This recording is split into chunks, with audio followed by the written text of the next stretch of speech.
Облыстық мәслихат кеңесінің кезекті отырысында Агрофест Батыс 2024 жобасының презентациясы өтті. Ауыл шаруашылығы саласындағы жаңа технологияларды таныстыру, өзара тәжірибе алысуға негізделген дәстүрлі көрмеге биыл 5000-ға жуық адам қатысады деп жоспарланған. Фестиваль 26-28 шілде аралығында Бәйтерек ауданында ұйымдастырылады. Биыл Агрофест Батыс 2024 көрмесінің ауқымы кеңейе түспек. Алғаш рет осыдан 2 жыл бұрын өткен шараға 400-ге тарта адам қатысса, былтыр жобаға қызығушылық танытқандар саны 850-ге жуықтаған. Бұл жолы 5000-ға тарта адам жиналады деп болжанып отыр. Қазірдің өзінде бизнес өкілдерінен өтінімдер келіп түсуде. Сондай-ақ шараға ауыл тіршілігін көзбен көріп, агробизнес саласындағы тың инновациялармен танысуға ниетті барша батыс қазақстандық қатыса алады.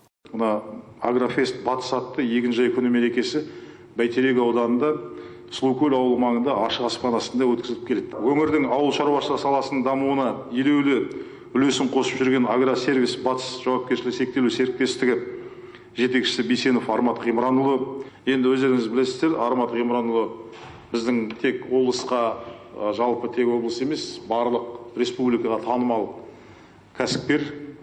Агрофест фестивалі бұл енді былайша айтқанда біздің еліміздегі бір сондай үлкен ауқымды көлемді жаңағы жұмыс атқарып келеді. Фестиваль аясында 25 шілде күні 10 сынып оқушылары мен 1-2 курс студенттеріне арналған қайырымдылық күні өтеді. Бұл осы саладағы кадр тапшылығы мәселесін шешуге оң әсер етеді дейді ұйымдастырушылар. Ал көрменің ашылу салтанаты күні тулақтай жерді бос тастамай, ебін тауып баптай білген фермерлерге отандық және шетелдік сарапшы мамандар тегін семинарлар өткізбек. Кәсіп иелері заманауи технологияларды қолдануға қатысты іс тәжірибелерімен бөліседі. Үшінші күні Қазақ Ақбас, Ангус және Герефорд сиырлар, Еділбай тұқымдас қой өсіріп отырған қожалық иелері ашық чемпионатта бақ сынайды.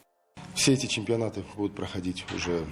Аймақаралық чемпионат кәсіп иелеріне жаңаны үйренуге таптырмас мүмкіндік. Жергілікті фермерлер өңір намысын қорғайды деп сенемін. Қонақтар Астана, Қостанай, Ақтөбе, Атырау, Маңғыстаудан келеді. Басты мақсат мал және өсімдік шаруашылық саласын әлемдік деңгейге көтеру. Бұл шара сондай-ақ кәсіп бастауды көптен ойлап жүрген жандарға тиімді болады деп ойлаймын. Ауыл шаруашылығы саласын тартады. Біз ауыл шаруашылығы саласын көтеруіміз керек. Бізде аграрный республика былай айтқанда, қазбалды санамағанда аграрлы саланы біз жолға қоюымыз керек. Сондықтан да біз қалай қолдану керек, қандай жұмыс жасау керек, қай бағытта, қалай қозғалып, қалай дамитын жөнінде бұл бізге ақпарат береді. Сол осы келіп, бізде өзіміз бір дәріс аламыз, осыдан көріп бір қалай деп алуға, стимул, қалай жұмыстауға, қалай қозғалуға деген сияқты.